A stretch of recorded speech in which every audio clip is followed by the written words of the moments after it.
नमस्कार, the legal Indian के इस एपिसोड में आप सबका स्वागत है। दोस्तों, इस वीडियो के माध्यम से हम यह समझने का प्रयास करेंगे कि रॉन्गफुल रिस्ट्रेंट और रॉन्गफुल कन्फाइनमेंट में क्या डिफरेंस है। चलिए हम शुरू करते हैं। पहला जो कंसेप्ट है wrongful restraint. Wrongful restraint is defined in section 339 of Indian penal code. यदि आप section 339 of Indian penal code को देखेंगे तो आप पाएंगे whoever voluntarily obstructs any person so as to prevent that person from proceeding in any direction in which that person has a right to proceed is said wrongfully to restrain that person।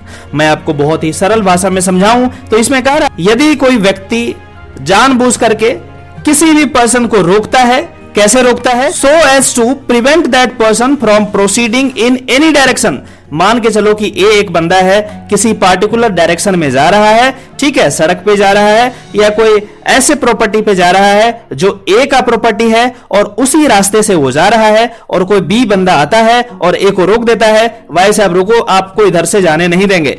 Obviously बात है कि ये जो property है जिसपे ए जा रहा है, या तो ये पब्लिक प्रॉपर्टी है या फिर ये ए का प्रॉपर्टी है, फिर भी बी क्या कर रहा है? उसको रोक रहा है कि मैं इधर से आपको जाने नहीं दूंगा।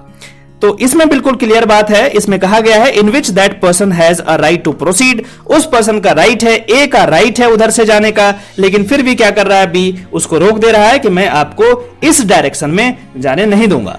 आपको ध्यान रखने वाली बात यह है, यहां पे बिल्कुल क्लियर कह रहा है कि person from proceeding in any direction, किसी भी डायरेक्शन में आपको जाने से रोक देता है जिसमें आपका जाने का अधिकार है। तो ऐसा माना जाएगा कि जो बंदा ने आपको रोका है वह क्या कर दिया? रॉन्गफुली रिस्ट्रेन कर दिया। चलिए आगे बढ़ते हैं। इसमें एक्सेप्शन है, एक्सेप्शन की बात करते हैं। एक्सेप्शन कहता है कि the obstruction of a private way over land और water which a person in good faith believes himself to have a lawful right to obstruct is not an offence within the meaning of this section. मैंने भी example लिया था कि ए जो है एक person है और वो किसी डायरेक्शन में जा रहा है जो कि उसका लैंड या फिर वो पब्लिक प्रॉपर्टी है, और बी ने उसको रोक दिया। अब मान के चलो कि ये जो प्रॉपर्टी की मैंने बात की वो ए का नहीं बी का प्रॉपर्टी है, तो बी का जब प्रॉपर्टी है तो ए आखिर उसके रास्ते से क्यों जाएगा? ऑब्वियस सी बात है। तो यहां पे कह रहा है कि यदि आप रोक रहे हो और प्रॉपर्टी आपका है तब तो ठीक है, लेकिन मान के चलो आपने उस व्यक्ति को रोक दिया और प्रॉपर्टी भी आपका नहीं है, इस सिचुएशन में आप पे क्या होगा? रॉन्गफुल रिस्ट्रेंट का चार्ज लगाया जा सकता है। चलिए हम इलस्ट्रेशन देखते हैं, कुछ और क्लियरिटी आपको मिल जाए। ये कहता है कि A obstruct a path along which Z has a right to pass. A क्या कर दिया? रोक दिया किसको? जेड को, और वैसे रोका जिसमें जेड को उधर से जाने का राइट था। अब कहता है कि A not believing in good faith that he has a right to stop the path, Z is thereby prevented from passing, A wrongfully restraint Z.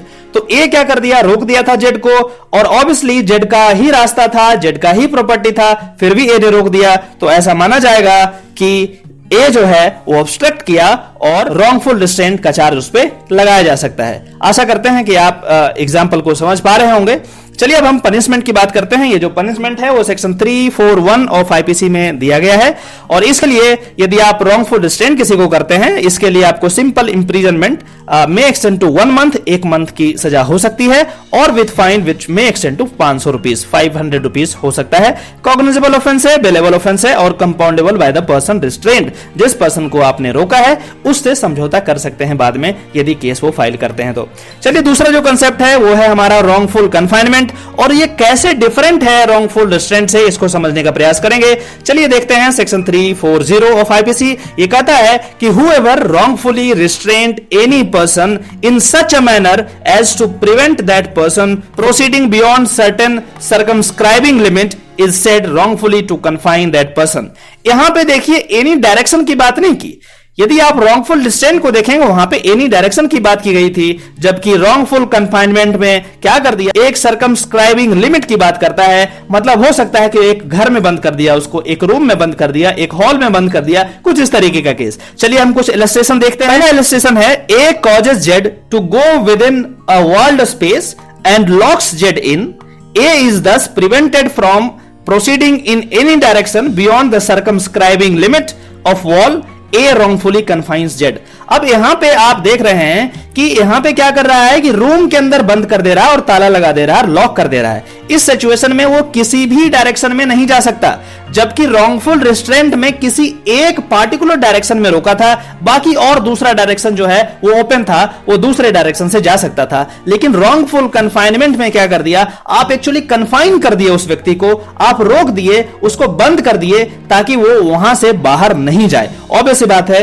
आपको एग्जांपल से समझ में आ रहा होगा कि ये ज्यादा सीरियस इन नेचर है। जब आप किसी को रूम में बंद कर देते हैं, किसी हॉल में बंद कर देते हैं एटसेट्रा, ये ज्यादा सीरियस इन नेचर है। चलिए कुछ और एग्जांपल देखते हैं। दूसरा एग्जांपल है, A places man with firearms at the outlet of a building. एक बिल्डिंग है और उसके आउटलेट पे आप क्या कर रहे हैं, फायर आर्म आप हथियार बंद लोगों को खड़ा कर दिया और कहते हैं tells Z that they will fire at Z if Z attempts to leave the building, a wrongfully confined Z. अब यहां पे हम देख रहे हैं कि जेड को बंद कर दिया गया है बिल्डिंग के अंदर और बाहर फायर आर्म्स लगा दिया गया है, 4-5 लोगों को लगा दिया गया है, हथियारबंद लोगों को, कि इनकेस जेड यदि उधर से निकल रहा है तो आप क्या करना, फायर कर देना। और जेड को यह बताया जा रहा है कि जैसे ही तुम निकलोगे भैया, आपको क्या कर दिया जाएगा, आपको शूट कर दिया जाएगा। इन दैट सिचुएशन क्या होगा, जेड नहीं निकल पाएगा। आप किसी ना किसी तरीके से उसको कन्फाइन कर दिए हैं, डरा करके, धमका करके उसको कन्फाइन करके रखा है और आप उसे निकलने नहीं देना चाहते उस बिल्डिंग से। ये अपने आप में ऑफेंस है और ये जो ऑफेंस है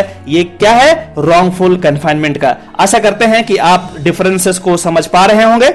अब बात करते हैं punishment of wrongful confinement. Obvious सी बात है, ये ज्यादा सीरियस इन नेचर है। जब आप किसी को बंद कर देते हैं रूम में, बिल्डिंग में, ये ज्यादा सीरियस है, तो ऑब्वियसली इसका पनिशमेंट भी ज्यादा ही। यदि हम पनिशमेंट की बात करें तो ये कहता है कि it may extend to 1 year, 1 साल तक। उसमें क्या था, रॉन्गफुल रिस्ट्रेंट में 1 मंथ तक था, लेकिन यहां पे 1 ईयर तक एक्सटेंड हो सकता है आपका इंप्रिजन, आपको जेल में डाला जा सकता है 1 साल के लिए और फाइन 1000 रुपए का हो सकता है। यह भी कॉग्नाइजेबल है, अवेलेबल है और कंपाउंडेबल है। तो आशा करते हैं मेरे द्वारा दी गई जानकारी से आप संतुष्ट होंगे। यदि यह वीडियो में आप थोड़ा भी नया कुछ सीखे हैं तो आप बस लाइक करें, इस वीडियो को शेयर करें और बेल बटन हिट कर दें ताकि आगे आने वाला वीडियो, इंटरेस्टिंग जो वीडियो होंगे, आप तक पहुंच जाएंगे। चलिए फिर से मिलते हैं किसी और लेक्चर में, तब तक के लिए नमस्कार, जय हिंद।